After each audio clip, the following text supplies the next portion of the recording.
Oh, no, just a signal. Oh, okay. These are crazy. Yo. Okay. What's up, y'all, and welcome back to Decoding Tom Swift. This is another special episode. We are speaking with none other than the phenomenal, the stress-inducing, the man of the hour. Please let these people know who is on the mic with us today, who has stressed us out for the last 8 weeks. My name is Cameron Johnson. I love chaos and violence, and I am the co-creator and executive producer of the Tom Swift TV show on the CW. Boy, are you ever!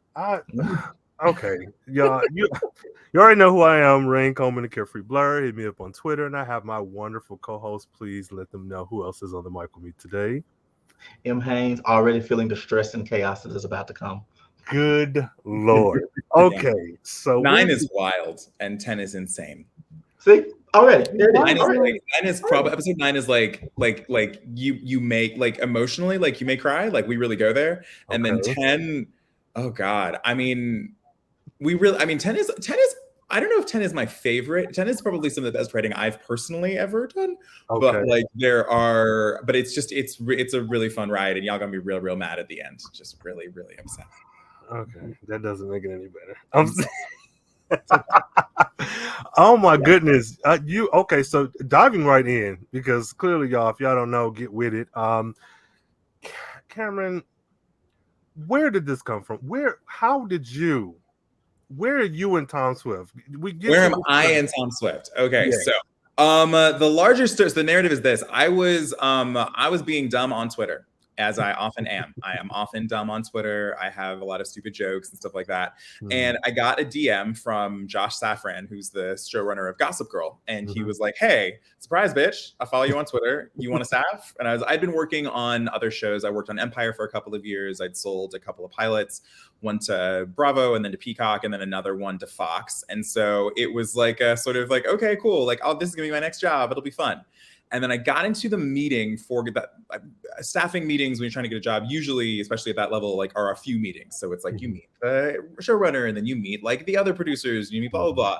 And so in my second meeting, there was this woman, Liz Rowinski, who was like, she's had this weird look on her face. She's kind of hard to read. She's sort of like a very nice white woman athlete. And she's like, so it's like, she looks like she could beat you up, but she's also 5'1". And so it's like, okay, this is a little awkward, but like, I didn't know, and something was wrong and I couldn't figure out what was off, like to save my life.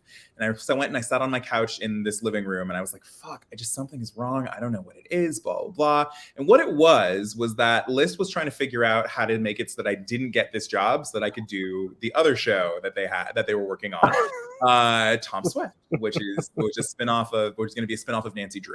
So she figured out how to do that. That very effective bastard, who I loved, and she got me. And so then I met with Noga and Melinda, who ran and created Nancy Drew.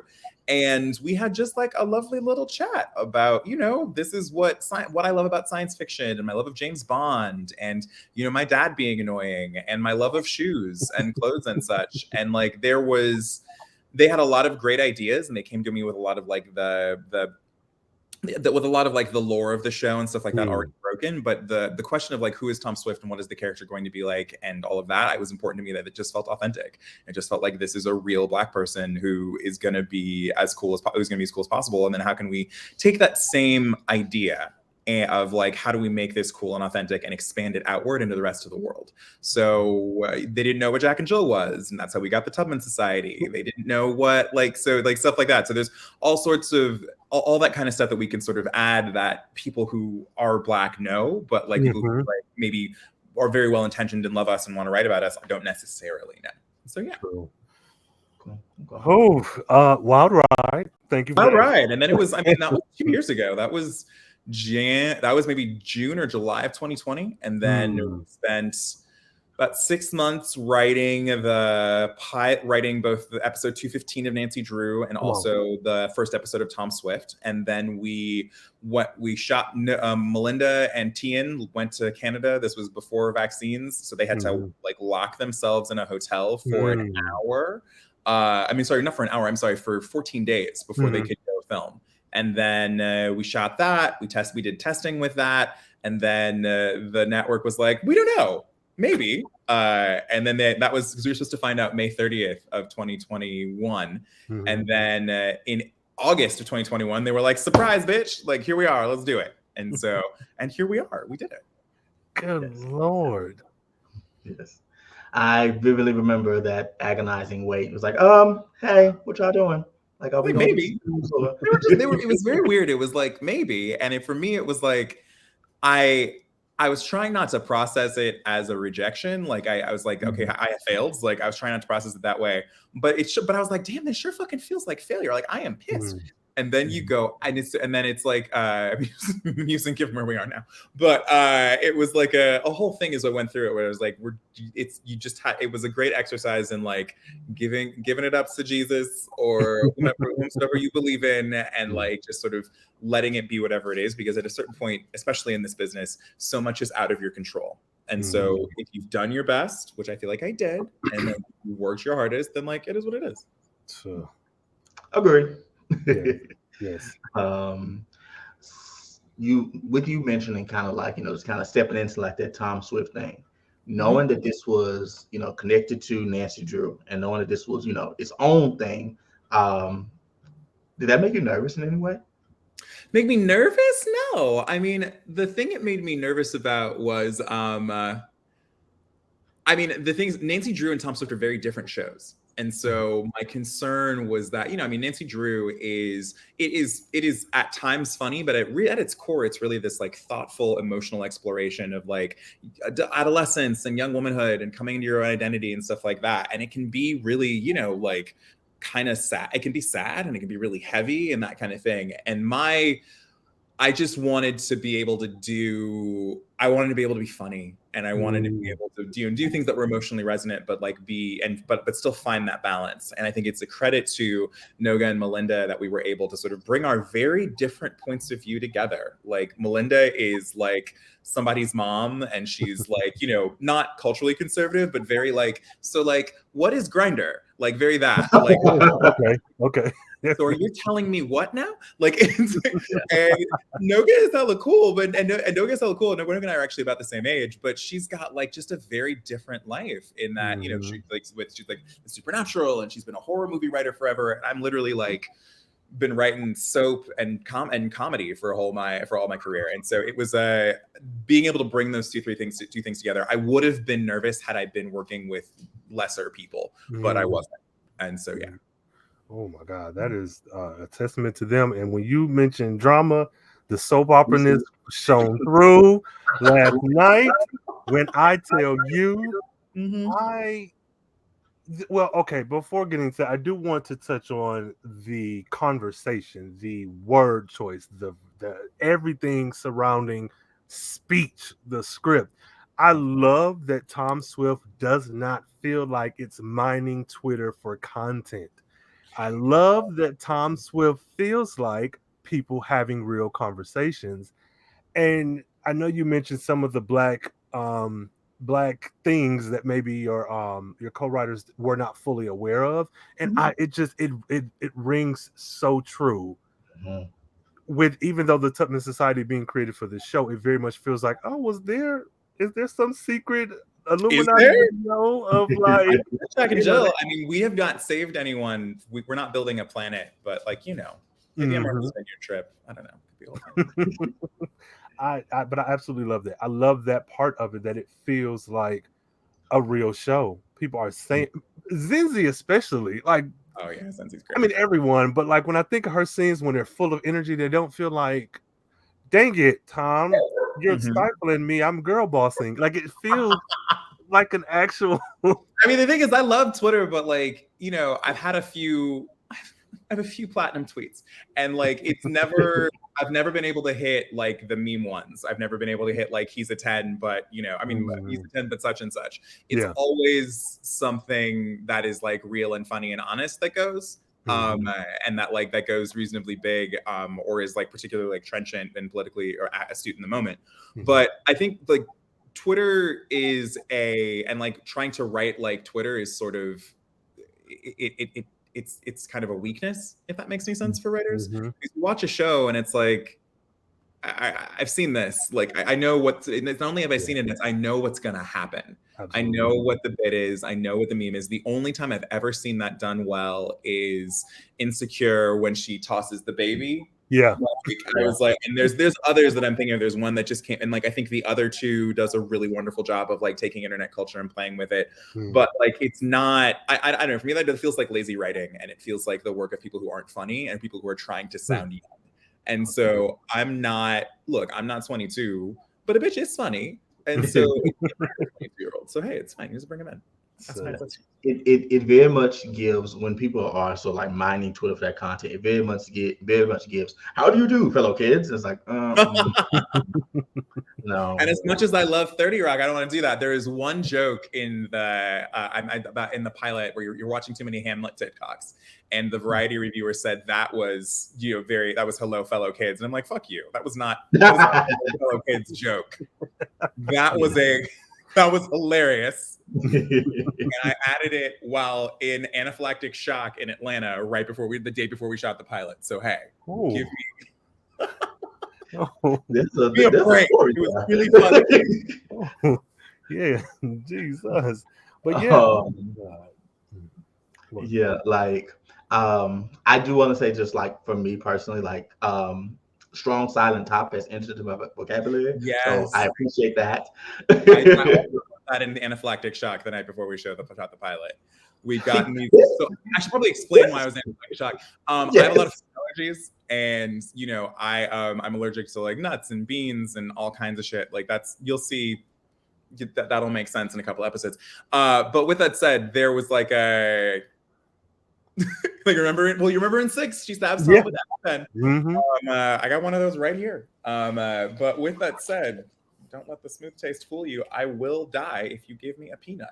But with that said, well, I'm not gonna die, but I'm gonna be annoyed. So what was I talking about there? Yes. So what happened is this: we were on set in Atlanta, and we shot the camera test, and I ate like one of those like fruit leather bars, not knowing what was in it. And I had to take 6 Benadryl in order to, and I was sitting like, I had to like, the prescription ones are just powder. I broke them and poured them into a glass of water, and I'm sitting there like, do I stab myself with my EpiPen or do I chug this Benadryl? And the stabbing myself with, if you take your EpiPen, you have to go to the hospital immediately after. And so I was just like, Benadryl and prayer, baby. Let's see what we can do.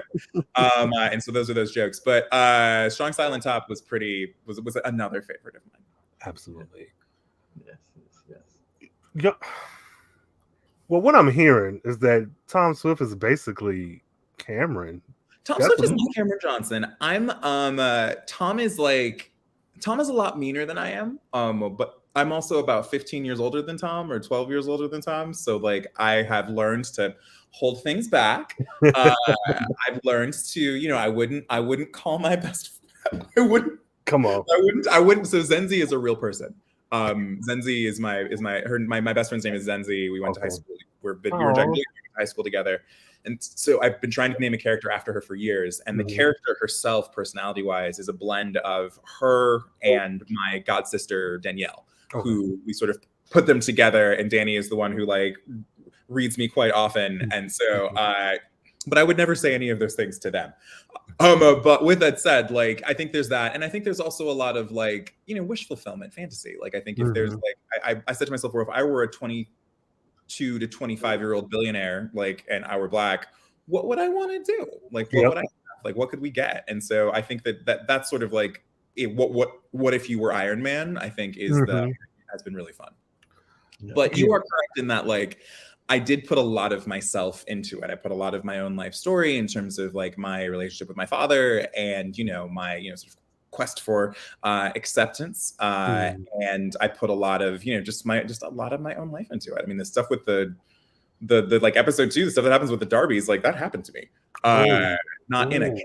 We sci-fi'd it, but it was in a cave. They got locked in a garage. But like, those sorts of things, like there's that one, and then another time someone threw me in a pool. I don't know. Adolescence was rough, but I did put a lot of myself into it. But I think you kind of have to do that in order for the work to feel personal. Absolutely, it shows, and like to hear that, like, I mean, of course you want to write what you know, and I think that's another reason why this show is doing so well. The Darbies, by the way, if you need somebody to roll up a wolf's line, we got you. Let me know. No, that story is funny. Actually, at the end of it, I didn't remember what happened. So the kid came in like years ago. I happened to be like, the kid threw me in the pool because I was being too gay or something, and I was like at teen conference for Jack and Jill. And then years later, he 12 years later, he came up to me at a party and he was like, "Do you remember me?" And I'm like, "No." And he's like, "I threw you in a pool. I'm so sorry." And I'm like, "Oh, that's cool. You're forgiving." And so it was very that. But it's I think as it relates to this show, I think that when I'm writing things that are personal and that I really care about, not to the point of narcissism necessarily, but as we put the show together, it became so clear that like so many people's stories can like really end up in there. And it makes it feel stronger, and it makes it feel like we're not just doing soap by numbers. Yeah. No, that's real. That's real. So if so much of it came from your personal life, is there any bit that's maybe like inspired or like ideas that maybe will come from things that you engage with, be like other shows you watched or worked on? Other shows that I watched or worked on. I mean, let's see. What did I steal? Well, I wasn't gonna say that, but I think we love the Tomtage is like an homage to the A-Team. That is one idea Melinda had, where she was like, we need a thing where it's like you're watching the A-Team, and I was like, what is the A-Team? And so then I know what the A-Team is. I've seen the A-Team. I know what the it's okay. I told you, Tom's mean. I'm nice. And so then we did there's that, I think is sort of a gesture that there's a lot of sort of nods to Iron Man, and there's a lot of nods to James Bond, honestly. Like those are our, we all really loved James Bond. And then story-wise, there anything that we ripped off? I think that there's the thing that was always important to all of us is that, shows on the CW especially have an opportunity to educate, if that makes any sense. Like people can really learn some shit. Yeah. And so we always wanted to, whenever possible, put that stuff in. So I think if you look at episode 7, which Melinda wrote, her son is trans, and she wanted to it was very important. She's religious, and she's the best parent. I don't know if that's my place to say, but she's a wonderful parent to a trans kid. And she's done a really great job of just trying to help him have the life he deserves to have. Fuck acceptance. Like, how do we let you thrive? And so how do we help you thrive? And so she's done a really wonderful job of that. And it was really important for her to have Tom's mom say, this is like, you can be, people who are religious should be transphobic. Like, we can say that shit. And for me, I think it was always, and for others, I think it was always important that we never do, what I think I tweeted about this, a very special episode of Tom Swift. Yep. Like, I never wanted to do an episode where Tom gets pulled over or racially profiled or something like that. And there was a lot of pushback from the network about that. But at the end of the day, what we were able to achieve, I think, with episode 6 is something I'm incredibly proud of, because it was like, we told a story about a thing that happens to Black people and to Black women. I just watched Aftershock, and to try to make a case for, there are people who believe that, Black people maybe shouldn't be in America, and maybe we should go somewhere else. I mean, we should do something else. And what is the sci-fi version of that? And so at most turns, we've tried to take from other elements of pop culture, but put our sci-fi Tom Swift swagged out. Wow, do people still say that? I'll have to text my assistant. Version of it on the air. Yeah. That y'all did. That episode 6. Listen, I was ready. Let me tell you, everybody, the writers room, I was ready to choke all y'all. Everybody. Just line up like what? So what you got to understand is that, when you're writing a show, so the way it works is like we sit in the room, we talk about what we're going to do, right? And so I'm like, okay, yes, do that. No, don't do that, blah, blah, blah. And we give the writers like a beat sheet, like beats, like, so these are the things you're going to do. And then they come back with something. Erica Harrison is the best person ever. She's a Black woman. She's the number 2 one. She was the number 2 on our show. Super smart, very like great at her job. She's worked on a lot of procedural stuff. She was on How to Get Away with Murder. And Eric Glover, who is a comic book writer, who this is his first job in television. And so we were super excited to bring him in and give him this opportunity. And I remember sitting there on the couch over there on my fucking phone, looking at this like, you did what? It's like, the gynecologist office? Like, what? You're in a like they can't breathe, bitch? What? Like, what?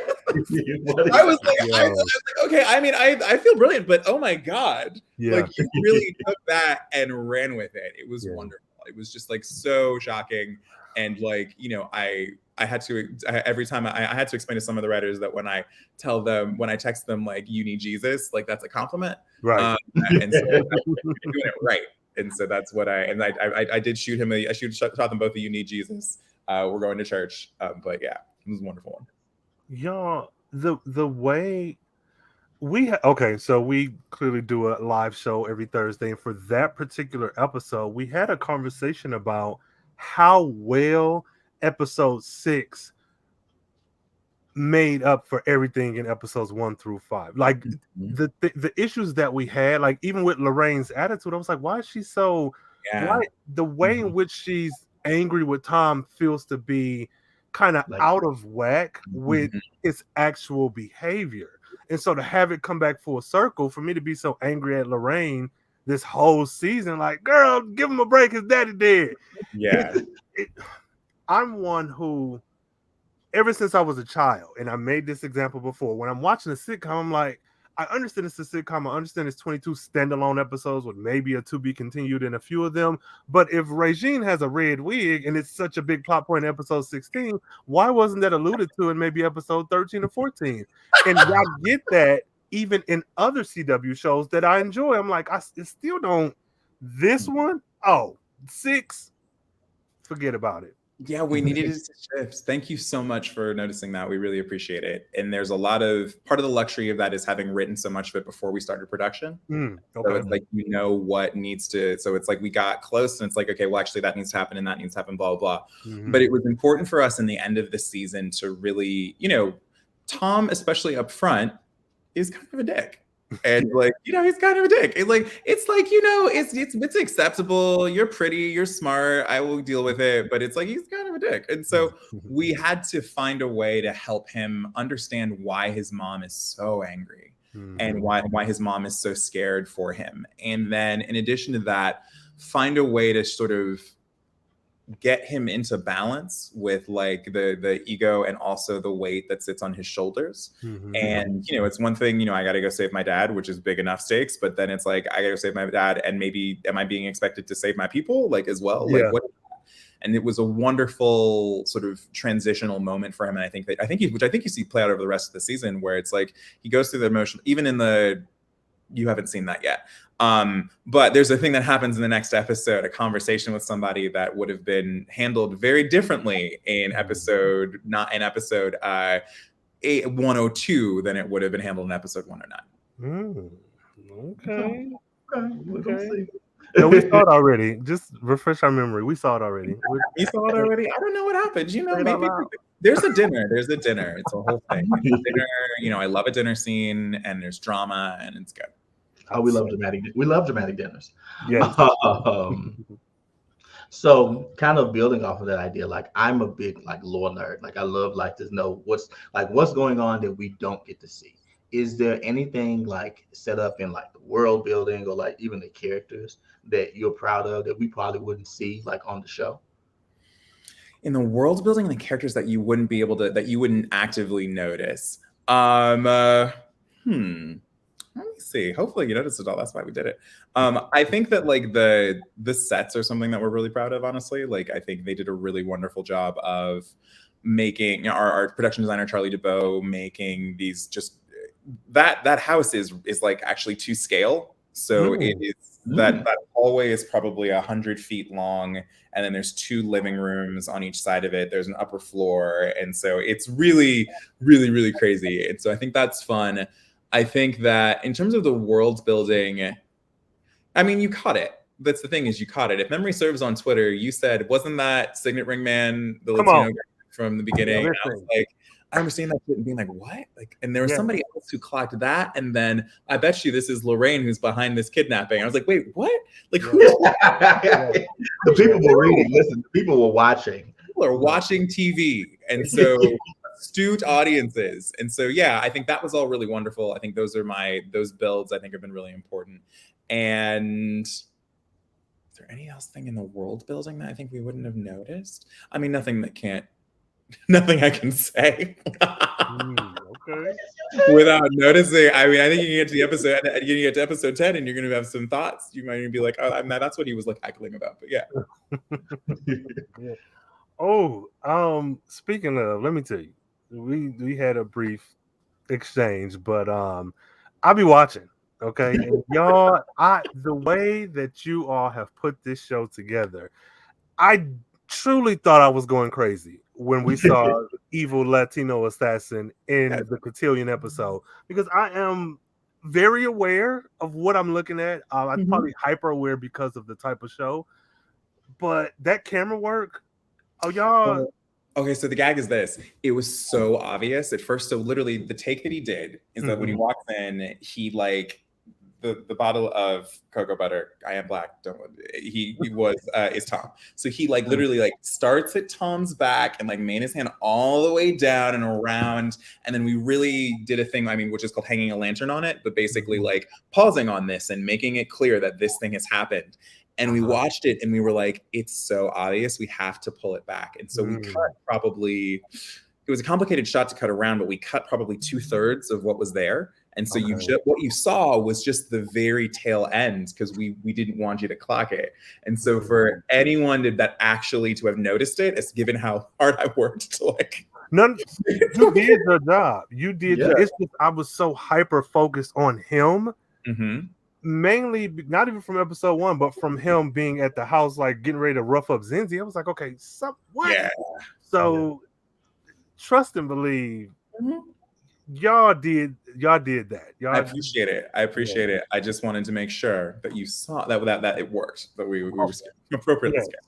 Yes. I think that's fun. And then I think was there anything else? I think the only other thing that you wouldn't know that's hilarious is that I didn't tell you this. When they put Lino in, not the straight backs, but when they brushed his hair down and they pulled it back, the execs literally didn't recognize him. And so we had to ADR in Lorraine saying his name.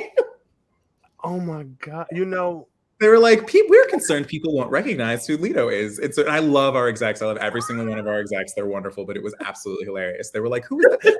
Lino. Okay, yeah. I was like, no, baby, we just brushed his hair down.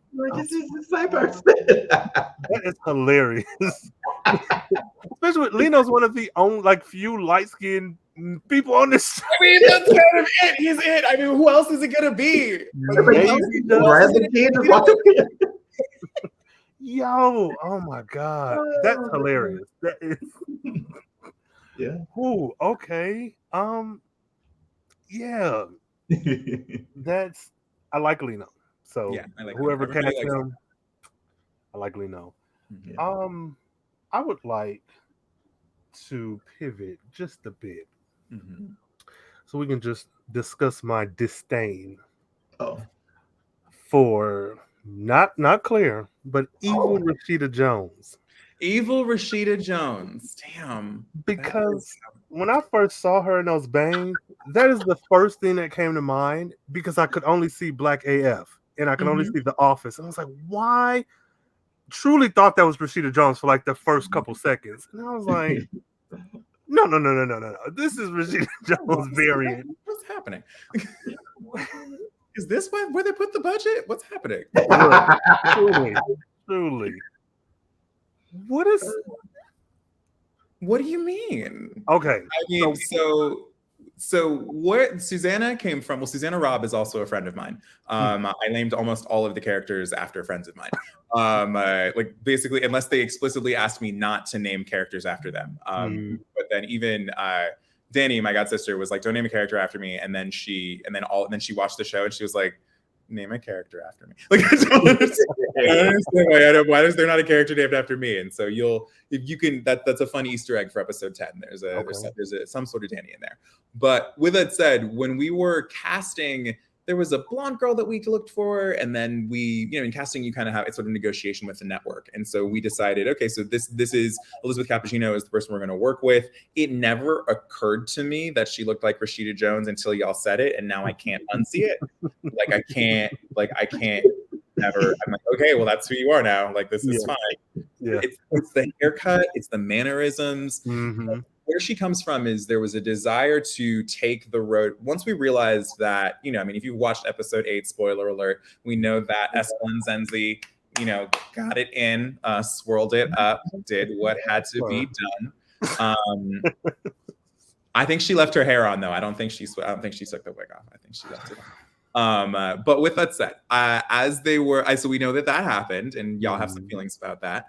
But once we realized that, like, okay, there's real chemistry between these two characters, we kind of needed a person who could just be evil and could just be bad, and who could kind of threaten Tom and be our big bad for the season and be the personification of what the road back wants. And so out of that was born Susanna. And I think she's a very interesting foil for like what they're gonna for Tom and what he needs to achieve and blah blah blah. But as we get to know her, if you look back, you can kind of see the clues. But as we get to know her better, and again, in some things you haven't seen yet, she only gets worse. Like you will despise her by the end of the show. I believe it. Mm-hmm. Oh God. Truly, she only gets worse. Like, you think her having, what did I call him? Thomas the Tank Engine. Yeah. Have Dr. K in a trunk. And the original line was, "Please tell me you're not going to let Thomas the Tank Engine blow your back out on Auntie Lorraine's good sheets." And I think the network maybe change it to break your back instead of blow your back out. But anyway, I think those standards practices. But yes, with that said, they were, after she made him stab their poor doctor to death in the back of in the trunk of a BMW. If you think that's the most you could hate her, you're wrong. Like, just wait. She has a very interesting further villain development over the course of the next 2 episodes. Good Lord. And that's something that I really enjoy. Like, one, you have your villain that's just flat out evil, but you also have like all these other characters who are complicated. From Thomas the Tank Engine to Rowan and beyond, like all these characters that are really like complex. How do you feel about Rowan? What are your Rowan thoughts? My Rowan thoughts are nothing but pure joy and happiness, elation. He's fine. He is handsome. But like, as far as like the character himself, like I think I'm really interested in sort of like seeing more like we need a book of Rowan, like because I really want to see like more of like who this person is, like why did he lie about this lady being his kinfolk, like was that actually his baby? Did he though? Is he 120 years old? No. Like all of these theories. I have no idea. If only I knew. If only I had some idea of what would happen. I think you're gonna be mad. You're gonna be really upset. I don't trust him. Okay, you don't trust him. You have trust issues. Why you have trust issues? I do trust him, but the last frame of last episode, and coupled with evil Latino getting that baby from him, I said no. I don't. You can't overpower Rowan. It's not that. He's a big dude. Rowan. I mean, like evil. His Signet Ring Man is a big guy. Like he had the drop on him. He's a trained agent. You watched him snap somebody's neck. Rowan is full of magic. I know about Rowan witches. Like, Rowan witchcraft. I know Rowan is a magical being. So, that's true. So come on. But I don't know. I do trust him, but you know what? I like that I cannot land on where I fall with him, specifically because again, this show. I'm going to say something, but let me get through it because I think it's going to sound bad initially. This show, I feel like you could replace all the characters with white characters and it would still be a good show. However, this show being filled out with the characters that it has brings so much more to it than if it was just a plain regular blonde hair, blue eyes show with that one token black or that one token Asian character. And it's also telling a stellar story that I could see people emulating this, even if that their fanfic or emulation is all white. You're still getting such a great story, but there's also a story that you don't see. I can't think of, in my big age of something, I can't think of ever seeing a trans man as a bodyguard. I can't ever think of seeing, and forgive me if I get this incorrectly, but a trans or non-binary person in Quinn where I don't know if they're good or not. And I like the idea that Quinn could be evil, because when have you ever seen a trans person or a non-binary person or somebody who's non-conforming who wasn't evil for the sake of the token evil character? So. Yeah, I mean, I think that's what part of the, I mean, again, that's part of what we were trying to do is like our whole goal was to shift like who gets to be the hero. So when you watch, and I think the danger, what's interesting about what you said about like you could do the character, I don't think the show would work with all white people. I don't think it would. No, at all. I don't think you can get away with how cool Tom is with just like local white boy. Like he'd have to be like Richie Rich or something. I don't know. But with that, because I thought about that, someone asked me that in an interview and I was like, I think so. But what I think is interesting, and that's not it's just there's just a sort of a cultural coolness that we are allowed that he just that I don't know that he'd be able to go, that white Tom Swift would be able to get away with. He'd have to be all American. But All American is a great black show. So who cares? So that doesn't work. But I guess my point is to say that like we wanted to shift when you watch, you and me, you and the three of us can watch James Bond and see ourselves in James Bond. We can watch Spider-Man and see ourselves in whichever Spider-Man you want to stand. Like if it's Tobey Maguire, or if it's Tom Holland, or all the rest of them. But it is hard for non-black people who aren't people of color to watch us and in a similar story and see our humanity and see themselves in it. And so as a consequence, our goal was to, at every moment possible, how can we take stories that in some ways can feel familiar. I'm a kid who needs to save my dad, and he's kind of mean to me. Like we've seen that before. That's a familiar story. And sell it and shift it so that it's filtered through the lens of like a person whose perspective has not been explored. Like that was always our goal. And so when it comes to Isaac's character, I mean, that's all Noga and Melinda, that they wanted him to be a trans person. And I wholeheartly agreed. And it was like, those are the building of that person and like the way that we wanted to put him on TV and we wanted to show him off is intentional. And then in terms of the building of the actual character, there's a lot of stuff that like, there was a lot of education for us because we are 3 cis people and we got into the room with our many trans writers and they were like, okay, well, that doesn't really work. And like, that doesn't make sense. And like, why would he do that? And like that. And it was just a great it was an education, but it also, I think, made the character much stronger, especially as well working with Marquise, because Marquise is very quick to be like, no, in a good way, in the best way possible. He shows up and he demands, he demands his space. Good. Yeah, we had a chance to speak with him. Also real cute. That was, look, you saw my GoFundMe. Yeah. Yeah. I'm #1 president of the Marquis/Isaac fan club. That's beautiful. That is a good thing. Ooh, so but no, kudos to y'all because it rings true. And I think it's very, you're educating on so many different, one, just in the script, because you had the conversation about the astronaut, the black cowboys and whatnot, and even the prep being used in the antidote. Come on. But even in just these characters existing, like you can't get away from being subtly educated just as much as you are getting fed this information through script. So thank you. Like going back to what we mentioned about sort of like how would this script work, like with other characters, like it's like 2 levels of nuance. There's nuance in the characters themselves, and there's a nuance of them being black characters, or being black queer characters, or being black trans characters, et cetera, et cetera.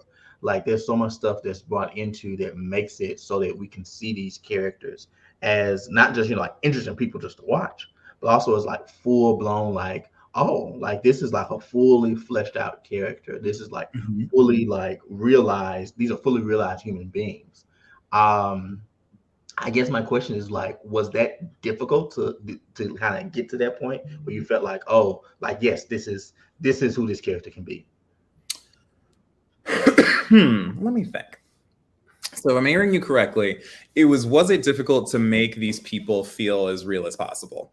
Well, I mean, we're very talented, so now. But I think that, I think there's like a few different levels to that. Mhm. I think the first thing that I learned from Melinda, and that also that I think is very important whenever you're trying to write something that's not you, is humility. And so I may have there's different versions of this, but like there's I guess the funniest one is probably like, you know, when I want to write, I've written some rom-coms and stuff like that, or even like when I was on Empire writing about like these straight people's relationships and stuff like that. I have never been in a relationship with a woman. I have never been a straight man. Like it just doesn't really work. I don't know if it's surprising you, but I am gay, and so it's good to. I mean, if you can see or hear, then like maybe that'll work. I'm very tall. It is what it is. So my point is to say that like what I will often do is I will call up my brother-in-law, Danny's husband, and I'll be like, would a straight man ever do this? And he'll be like, nah, nigga, no, I'm sorry. I apologize. Like that's not a thing. And I'm like, okay, cool. Let's not do that. I'll call Danny or Zenzi or talk to the many women writers on our. I think a great example of that is there's a woman on our staff named Brittany Northcross. She and Mike Poisson wrote the Cotillion episode. And originally, okay, can I just fuck it? Originally, Zenzi and Isaac were gonna have sex in episode 3. Okay. They were gonna date, and they were gonna like go on one date, and then they were gonna hook up in episode 3. And Brittany was like, "See, look at us hoes," just leaned in, like, yes. Brittany was like, "Okay, but Cameron, like, what about the slow? But like, but Cameron, like, the slow burn is so important in female viewers and blah blah blah." And I was like, I'm your boss. No, you're right. Okay, cool. I was like, you're right. I need to be right. But that's the humility thing is like, you're right. So I got to listen to you. And like, I got to like your perspective as like, you know, a creative lead is important, but it's also, you have to be able to take in this information so that you can adjust it and tell stories authentically. So to that point, I think what we wanted to do with everyone, whether it was Zenzi or Isaac or Tom, is give them a clear sense of identity and give them a clear desire. That it wasn't just, I'm Tom's support staff in one way or another. Same thing with Lorraine, same thing with Lino to an extent. It's that everybody has an arc, a place where they begin and they end, and a story that they tell. Because oftentimes when you see queer people on TV or when you see Black people on TV, it's here is the white character, the cocoa butter is back, and then there's the Black character, and they have 2 lines, and they're all about helping the white character learn more and be better. And that, for me, is not something that I'm necessarily interested in doing. Like, I don't really care about that. And so, yeah. That's how we did it. And then it was just going through as we wrote and tried to make sure that they felt like real people, giving them, you know, real stories from our lives and from the lives of others that made it feel like, okay, they get to be real people too. I know Tom down, but like, and and we know the rest of them well too, but it was more like, how do we build that out and make them feel real? Yeah. Y'all did that. Y'all did that. Like, this show feels, and I want to make it very clear, both to the audience and to you. I'm not saying this because you're on here. I'm not saying this because we have this podcast. But this show, because I feel like it could be easy to be like, oh, I love Tom Swift. Y'all, it's not that. But truly, this show, after episode 6, I personally was like, okay, can they even do better? Because we rate the episodes at the end, like how many Barclays out of 10 Barclays? What do you rate this? And so I was like, well, can they even, like, is it all downhill from there? And it's like episode 7 showed, no, it's not. And so I find myself a lot of times when we're recording and when I'm watching, like, oh, this show is fucking good.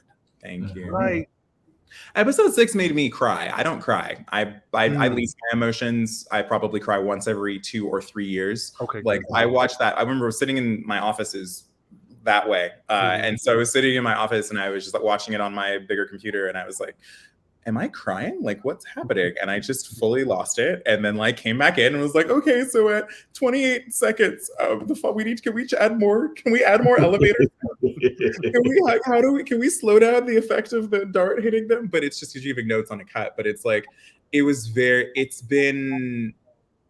think that what I've loved about this, and for better or worse, is that the show, we found our footing reasonably quickly. I think like once we got to like episode 3, 4, like we were in it. And then once we were in it, it was just off. I think we get better and better and better and better and better. And so I think by the time you get to 9 and 10 in the next couple of weeks, like I think I think it's going to be, 9 is wonderful and beautiful and scary and sad and fun. And then 10 is like all of the stuff that we've been building towards over the course of the season paid off, and there's a car chase. So hey, we love a good car chase. We shall. Love a car chase.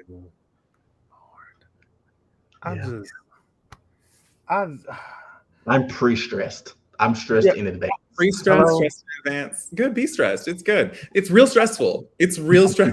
It's literally like, okay, wait, let me think about this. So Act 2 is like something horrible happens to people you care about. And then Act 3, it ggets even worse. And at the end of Act 3, like it gets like worse in the worst possible way. And then you gotta free yourself. And then we still have 2 more acts. So,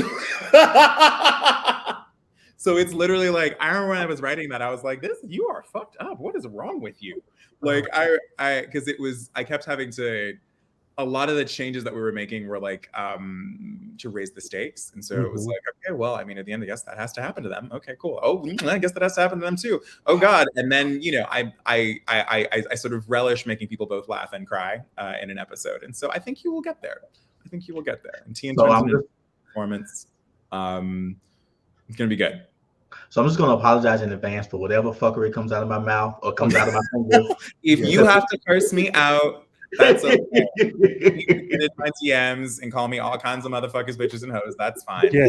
Been to a Beyonce concert. I have seen what people yell at her. Like that is fine. I've already yelled at myself. It's a y'all are. I want to say that Tom Swift Writers Room Twitter account.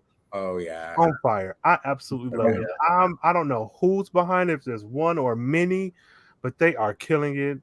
And I love seeing those tweets on my timeline. I love interacting with them. Y'all. They're so funny. I will tell you, it's one person and it's not me. And that's, you know, they would prefer to remain nameless, but it's one person and it's not me. And the funny thing is that, you know, they were on our staff as an assistant, and they were like, you know, and we asked them to write some tweets and do stuff like that. And I was like, this is perfect. And they were like, oh, well, I'm not a comedy writer. I'm not funny. And I'm like, what are you talking about? Not like, funny. What are you talking about? I literally like bullied them into writing a comedy pilot because I was like, no. I'm a bully in a good way. I'm like a nice bully. I'm like, you're going to have the best life ever if you just do what I say. Oh, so, yeah. I bullied 2 of our writers into buying houses. Did I end the relationship? No. But like, you know, I'm just helpful. I'm just helpful. You know what? You know, if I ended a relationship, it was toxic, and you should say thank you. So like, if I helped you get yeah, no, 3 because Melinda bought a house. I found her house for her. Teresa Wong bought a house. I found her house for her. She actually bought it sight unseen.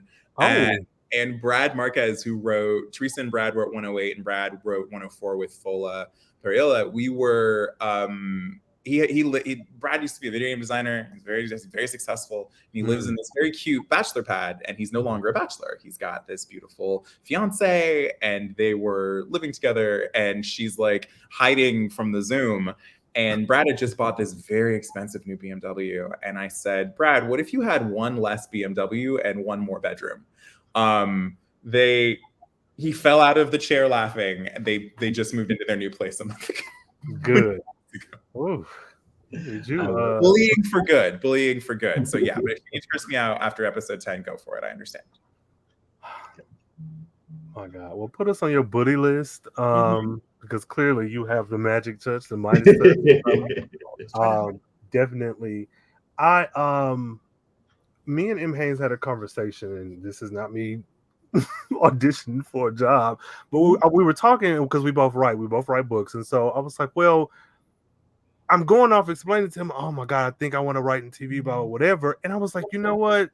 The fact that this show, me at my big age, I'm watching this show and it pulled that desire out of me. Mm-hmm.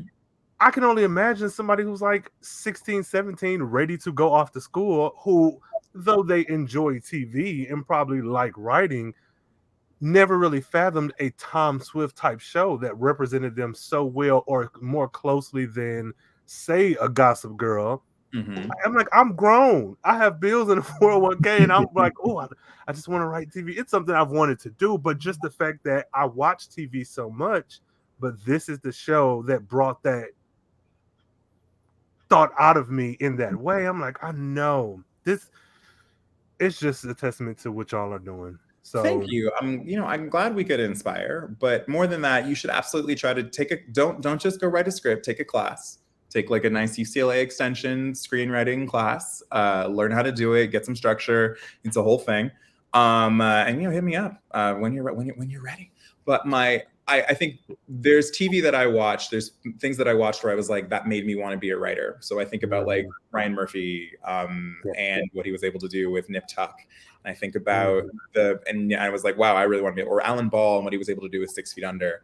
And when I look at I think there's what is another show that, there's the movie where I thought like, Jesus Christ, how does one write that? I was watching War of the Worlds, the Spielberg version when I was in college. And I was like, what the fuck does a script for that look like? Like, how do you do that?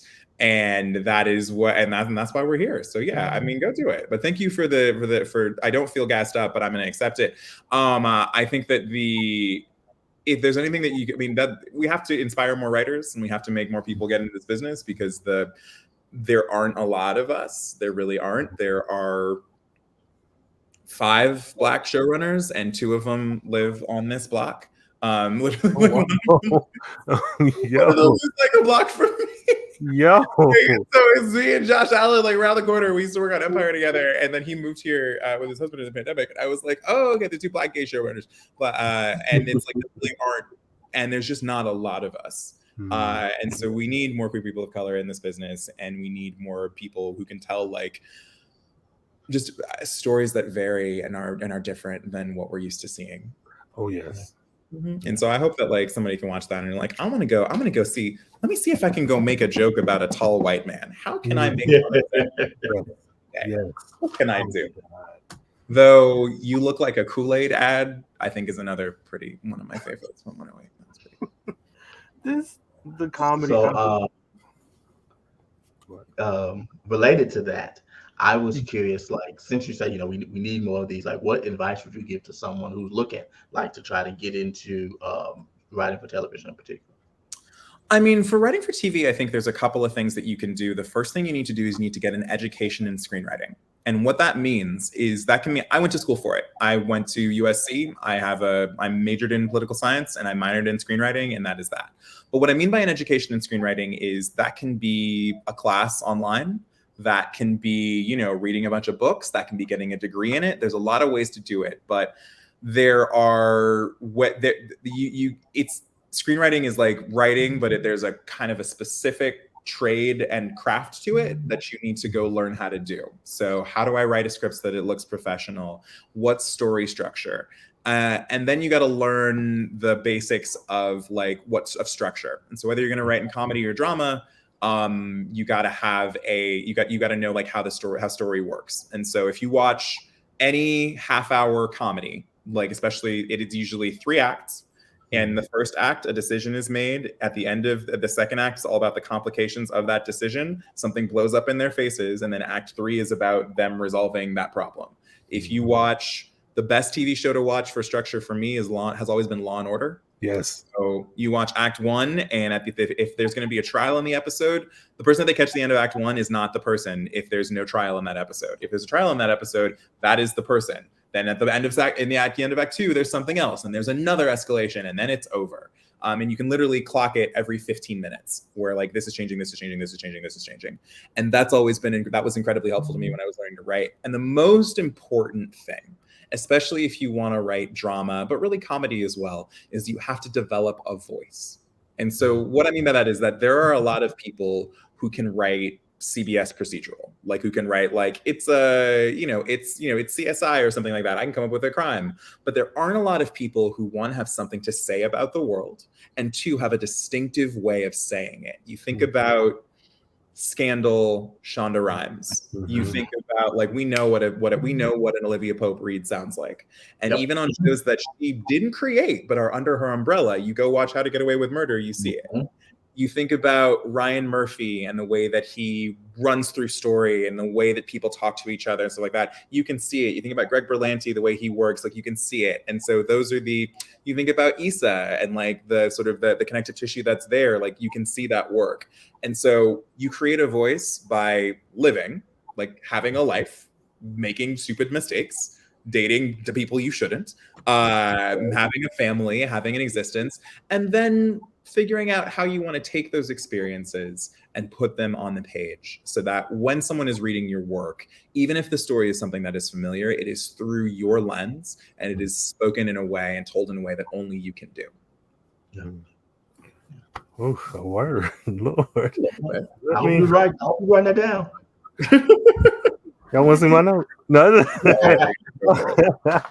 Oh my God! Yeah. First of all, thanks for that. That is very inspiring. And just having someone, not necessarily hold your hand, but like explain some of the things that are necessary, because you do run into a lot of people, and not even just in this industry, just overall, who are like gatekeeping a lot of things that, I mean, also you want to put in the work, but to have someone. Well, I mean, people are scared that someone's gonna. A lot of people in this business operate out of scarcity. And what I mean by that, and like not to be all like woo-woo LA nigga about it, but basically like it's very, a lot of people think like I can only be the only one. And so therefore, if I tell you how to do what I do, like I won't be the only one anymore. Right. And I'm interested in being the best, but being the most successful. I'm not there, I ain't quite there yet, but I'm getting better at it. But I think that I'm not interested in being the only one. I don't think that works. I don't think that's an effective way to become a storyteller or develop a world of storytellers. I want to give as many queer people of color a shot and like making their dreams come true in TV as possible, in the same way that like, I worked for the guy who was the showrunner of Empire, is a man named Brett Mahoney. And he'd been a writer for a long time. Brett's very successful. And my career kind of took a while to get started. I was 30 when I got my first staff job and 35 when I got my second one. So there was a lot of like false starts and is this going to happen? And, you sold a pilot, but then it didn't go and blah, blah, blah. That happened to me. And I sat down with Brett and I was in my staffing interview for Empire, and I'd figured out how to get jobs at that point. So like I was probably going to get other offers, but I hadn't in that moment. And I was talking to Brett and he'd read my pilot and he was like, so Cameron, like, why haven't you been working? Like, I don't understand. And I said, well, I mean, I just haven't gotten hired. And he said, that's ridiculous. And hired me essentially on the spot. Oh. And so Brett is a straight Black man, but what I love about what he did and what I take as my mission from what he did is you got to do that for others. So when you see somebody who gets it and who is brilliant, you can give them some crumbs. They're not competition. They're just expanding more of the world. And so, yeah. Exactly. Good Lord. Hey, you listen. You listening? Listen. It's really honestly truly so refreshing, because I've watched TV my whole life. Who hasn't? But like seeing The Closet, the web series, and then seeing Noah's Ark, and then seeing shout out to Patrick. He's my friend of mine. Love Patrick. Come on. And then reading those James Earl Hardy books and like seeing that bit of like queer history and lore that we have, where sometimes you had to dig through these CD crates to get to, or know an elder queer person, or be affiliated with a house, or maybe like it's so just the act of discovering our history within like maybe being in the closet, maybe not being in the closet, figuring out what it is you like, where do you fall on this spectrum. It's like it's such a beautiful thing. And so to see us go from me being a kid watching The Closet, which is something I probably did not need to watch, but it had queer. Hey, look. And then the way I watched Queer as Folk with the volume on 2. like in the den of my house with both doors. Like there was 2 doors. There was one at the top of the stairs, one on the bottom of the stairs. I had them both closed, and I was just like sitting in the TV, half watching, half listening, so that I could like, do I hear footsteps? Is that my mom? No, I'm not. I'm watching straight porn. I'm watching Red Shoe Diaries. Listen. I'm gonna say the way I watched Logo, One Girl, Five Gays with my finger on the last button, waiting to change back to Disney Channel. Yes, all day. Oh my God, yeah, that's a Tom Swift is so freaking important. I'm truly inspired by watching the show. Thank you. I am, honestly, and thank y'all, because this is. I'm getting a little overwhelmed, but this is such a phenomenal show, and the care that's been put into it is.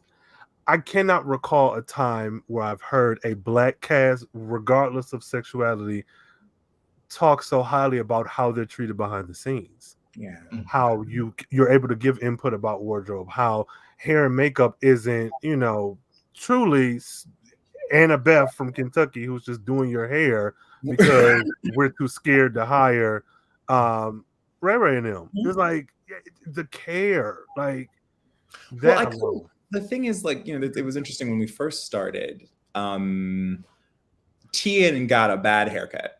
And I don't know if he'd be mad at me for telling this story. I won't show you the pictures, but basically Tian is obviously a beautiful man. Yes. And like, my little brother, not like that, but like a very like in shape, like, stunningly gorgeous jawline, giving you smile, giving you eye, etc. And we got his haircut for the 215, and then he went to Vancouver because they don't really have Black hairstylists in Vancouver. And so we did it in LA. He went there. They just touched it up. They just touched it up, and that was that. But right before we started shooting the pilot, maybe about a month before, he got a really bad haircut, and they fucked his shit all the way up. They brought like all the way down here, and then they pushed his line back, and they gave him like the crazy, like the little, sometimes when they give you like the little jump pad, like something like that. They really fucked his shit up. And he was like, he had a photo shoot, he canceled it. He's like, I don't know if I can do this.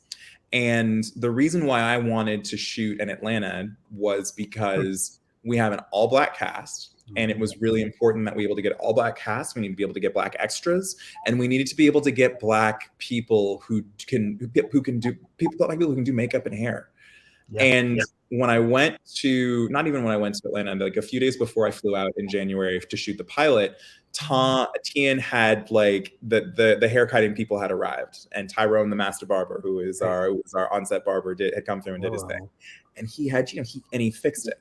He brought the hair into line. He cut the little lines in the back. He got Tian's line together, and you could just see the light come back into his eyes and how excited he was to be playing the character again. And he was just like, you got the nails on, you got the clothes on, and suddenly he's Tom Swift. And all of that is so important. Every one of those details is so important for helping the actor be able to do that work.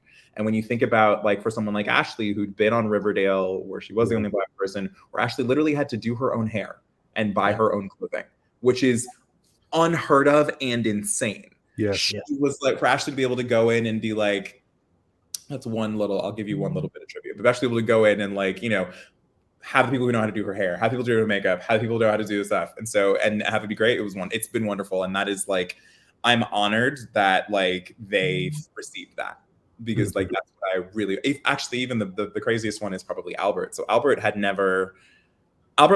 grew up in Kenya, and then who plays Rowan, and then he'd been living in like Hong Kong and Australia for the past like 10 years. And so it had been a long time since he'd had like a good lineup and a deep condition. And the way they just changed his whole life, like in an hour, I was like, oh my God, like he was fine before, but like he was like very, very handsome man, but like it was crazy. This is the bit of trivia. So Zenzi was not supposed to originally appear to be wearing wigs. Like she was just supposed to have the short curly bob, and like that was the hairstyle we chose for her. We tested it, blah blah blah, and then occasionally she would have a ponytail, maybe. So in episode 2, something happened where they shot. I wasn't there, and I got a text from the writer who was on set, and he was like, they changed her hair. I don't know what happened. So in one scene she had on the short curly wig, and in the next scene she had on the ponytail, and I was like. and there was no explanation of it. And so we were in the shooting draft, and I was like, wait. So like, we're just gonna shoot. We can't do that. Like, I can't be Tyler Perry out here. Like, I can't. Like, I can't have just a wig switch with no discussion on a black show. Like, I can't do it. So I wrote the little quips back and forth about, this is Camille. Camille is the name of one of my, I used to name my cars, and that was my first Mini Cooper was named Camille. And they had their little bit, and it worked so well that we were like, she can switch hair every episode if she wants to. And that is how Zenzi became a person who wears wigs. It was all a production accident. Oh, and that's another thing that, again, you can tell the people behind the scenes reflect those on screen, because okay, I want to say a show, but I don't know. There's a show that is a superhero show on the same network with a black family. I'll say that. One of those characters definitely switched out that hair all the time. And I was like, this is not a white girl. You can't just put a long ponytail after she had this big afro and be like, oh, I'm such and such. No, ma'am. So you had time to get suited up and also do dress your shit out, and then like really, so you blew the whole thing out, you slicked it down, then you did this. I have sisters, I understand. Like, this is ridiculous. I used to have hair. It was a long time. Yes. So I say kudos to y'all for that, because I knew when they were hanging above that acid pit, and she said, "This is Camille." First thing I did, what's the name of her other wigs? Throw up a post. That was so black. My mama, like, we just my sister. So, my grandma, all of them, aunties, like, and it's one of those things where it's acknowledged, but we move past it. So like, if you get it, you get it. If you don't, you don't. Because there were surely some people who did not get it. No, and that's the thing, is what I wanted to do always is that, you know, I've had some success, and I've sold a lot of pilots that are, you know, pretty black, and the goal is, in like, when the scene is dependent on you being black to understand the joke, like, or like to understand all of it, like, it can be very difficult. And so like, it can be hard for execs to understand, it can be hard for non-black audiences to understand. And so it's like, that's just a cost you pay sometimes, when it's just like, we're going to do this as a black thing. But what I hope we were able to do throughout is like, there's enough like ethnic Easter eggs for us, where it's just like, if you get it, you get it. If you don't, you don't. But you can still get the show even if you don't have a cursory understanding of, like, you know, the importance of synthetic versus human. Zenzi's only wearing human hair. Oh my god, never. Good. I would say you were lying if you told me otherwise. Yes, indeed. Oh my god. Okay, this phenomenal. I do have a question for you.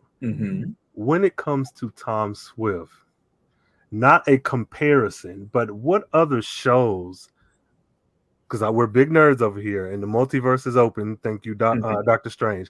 What other shows, past or present, do you think inhabit the same world as Tom Swift? I mean, there's never been an Iron Man show. I think like Falcon and Winter Soldier a little bit, some vibes of that. I think maybe, what else is there? I think Batgirl kind of did some similar vibes, but it's like Batgirl is much darker. And those would be the ones. I think those would be the ones that I think are like that that are in the same world. Okay, that's fair. I like that. I went a different route. Where would you go? Oh Lord, Living single. I feel like single. I feel like living single. I feel like Lorraine. It is probably that Bel Air of it too, but I feel like Lorraine would have been one of those brownstone girls back in the day. Oh, that's what you meant. Where of the Tom Swift characters existed. Oh, I'm so sorry.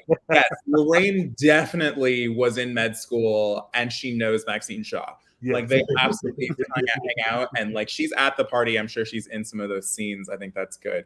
I think Tom. Tom is like fun. Tom and Zenzi were at the premiere of Harry Potter in 2015. I think that that was important. That was one of the things that they did. And I think that Isaac Isaac's house mother was in Paris is Burning. Yes. Like I think that very young, new fish just came out, but like first time in Jags of Fall, but like very that. And also I think they did the makeup for Tu Wong Fu. Thanks for everything, Julie. Come on. My references. I think of those are the things that the world that we're existing in. And I think Tom and Issa are cool. Like they have like Tom and Zenzi and Molly like text on the side. Like they're they hang out sometimes, but new like end of series Molly like would be hella cool with Zenzi, but when they first met, it was like I don't know, like it's cool with her. Like they were deltas together, and Zenzi it's oh my god! Oh, Haynes, what you got for us? I got one more. What do you got? So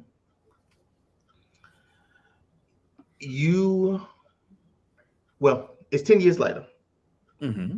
What does your filmography look like?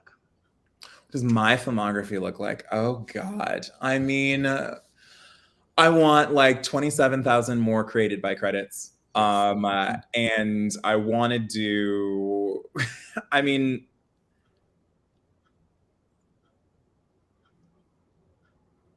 I'm trying not to go to like what my pat answer is for this, but basically like, I think what it is so we talk about like, what are you called to earth to do, right? So like, do you believe in higher purpose? Like, is there like a thing that you're supposed to do? The thing that I've found my success in is like telling stories about Black people. And it's not that I'm interested, sure, I'd be more than happy. I don't ever see myself I see myself creating shows that continue to do that. And what I want to do is I think that we are so underserved as a community in terms of like the content that we get. And so what I want to be able to do is I want to be able to make quality, thoughtful, nuanced, fun, exciting content that features Black characters. And that Black people that everybody can turn on and enjoy and watch and love, and they can have crossover appeal, absolutely. But at their core are an exploration of the Black experience and an exploration of the Black gay experience and like an exploration of those things. I'm not going to make like CSI or Friends. I might make like CSI or Friends with Black people, but like that's not really what I'm interested in. Those are the things that I care about, and those are the stories that I care about, and trying to tell those stories in a way that you can always tell as a writer when something has been written by non-Black people that is supposed to be for Black people. And when I've often been a few times in my life as a writer, I've gotten a little call from my agent where they're like, hey, do you want to do what's called a Black Pass on such and such script? There's shit on TV right now that like I've done Black Passes on. And so like, cause it's like, oh, you shouldn't have, but the point is that you should have hired the Black person to do it. Like you should have started there instead of giving me a polish fee. And so that is what I want it to look like. I have some movies that I've sold that are in development. I have some other TV shows that are in development, and I want to bring all of those to the screen so that y'all can. It has been one of the great joys of my career to watch y'all watch this show, because that's who I made this for. And that's what I want to keep doing, hopefully in a bit bigger way.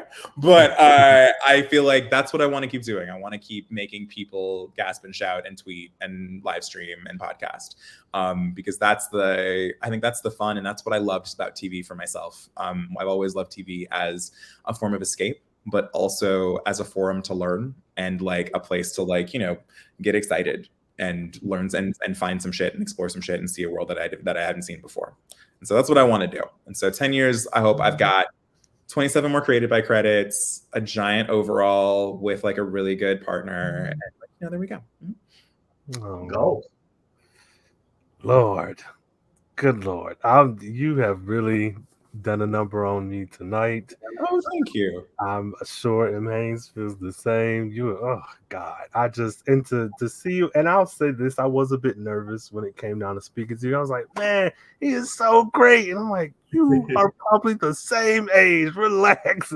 But like I've thoroughly enjoyed you and your team, the show, Talking Mess Online. Like at this point, I'm just letting you know, please understand, I'm going to be overly comfortable with you on Twitter now when it comes to his live tweets.